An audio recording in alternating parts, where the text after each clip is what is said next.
It starts with a crack. Everything else rises up from that like steam. A trembling thread that cuts through space in jagged lines, splintering the void into razor-sharp shards of putrefying leptons and quarks, popping apart like raw eggs in a microwave.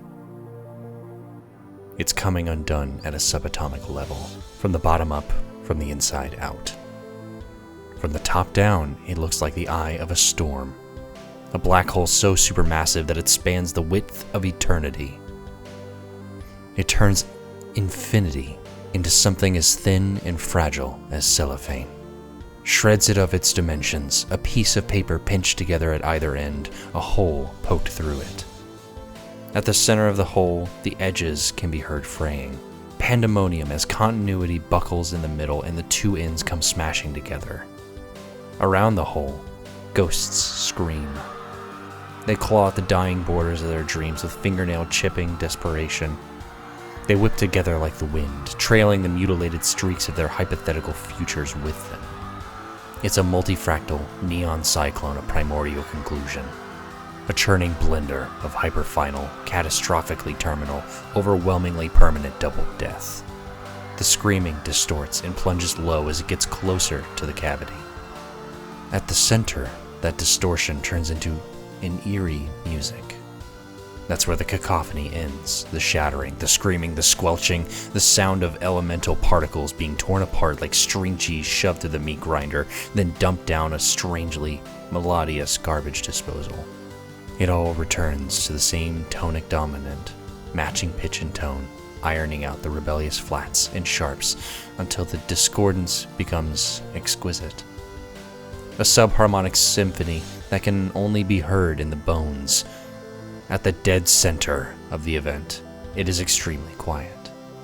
A silence made of all the suffering that limitless sempiternity can hold, bleeding together until the prisms turns to obsidian. It's too vast to comprehend, too black to behold without closing your eyes. Retreating to the back of your own eyelids is to seek comfort of a familiar darkness. It is to reject an absolute tenebrosity so perfectly alien it threatens to rip the humanity right through your eye sockets. This is the end of everything. This is the end of Paradox Space. You. Wake up. Your name is John Egbert, and you have just had a terrible, deeply pretentious nightmare. You snap out of bed soaked in sweat, your heart hammering like a fire alarm. It is just as you feared. You've been dreaming in anime again. And you have no idea what it could mean.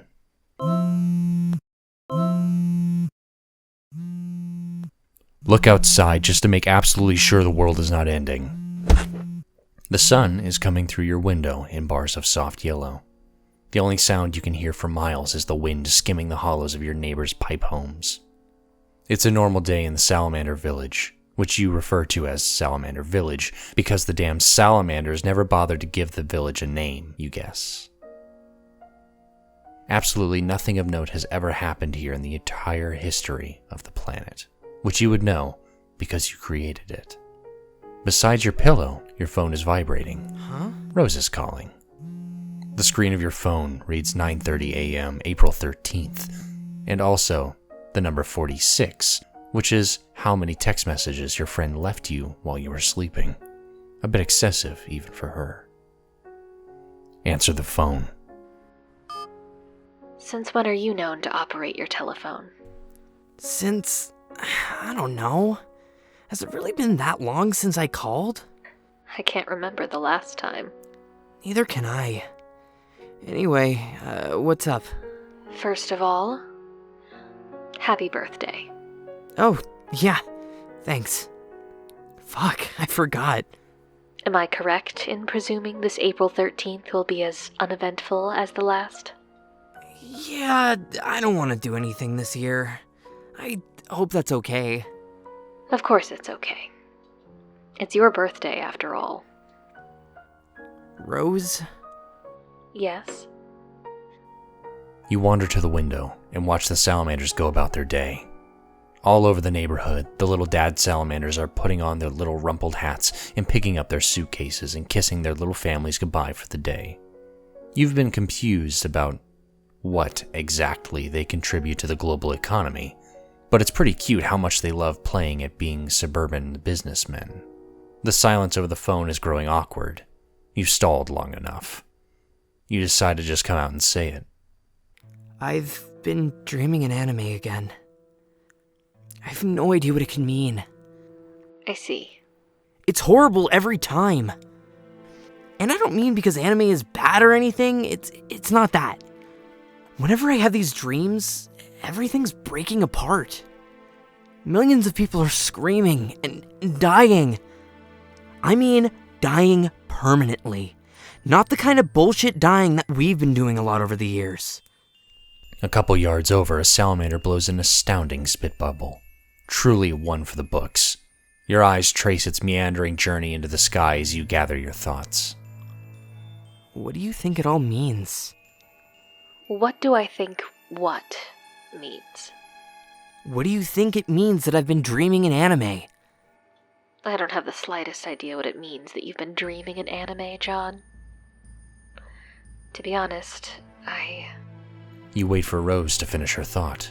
She doesn't, which is troubling because you have never known Rose to leave a thought unfinished in over 10 years of acquaintance. You suppose it's possible it may have happened one of the times she died.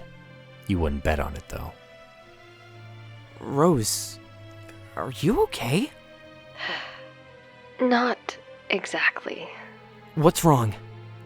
I think my condition's been getting worse lately. Condition? It's why my message probably sounded urgent. You left 46 messages. Yes, they were all urgent. Oh. I don't think I can wait much longer before telling you. I held out for as long as I could. I figured your birthday was as good a time as any to let you know. Let me know what? It's crept up on me these last couple of years. Gradually enough to ignore as it was happening, but I can't anymore. Lately, the visions have been overwhelming. Visions? John, I have terrible headaches these days. Talking on the phone doesn't help at all. Would you mind flying to my apartment so we can continue this in person? Oh, yeah. You mean now? Yes. Now is the time. I've put it off long enough. You move the phone away from your ear and assume an expression you haven't practiced in years. It is the look of a man who actually has something to do. Holding the phone directly in front of your face, you speak into the receiver. Okay, I'm on my way. Bye, Rose. As you hang up the phone, a familiar feeling settles over you. A feeling of standing? Standing and being alone in your bedroom as a young man on your birthday. You swear you felt this feeling before. It's almost like a young man stands alone in his bedroom. It just so happens that today, the 13th of April, is this young man's birthday. Though it was 23 years ago when he was given life and 10 years ago when he was given a name, it feels like it is only today that he will begin to understand what that all means. That young man is you, John Egbert. What will you do?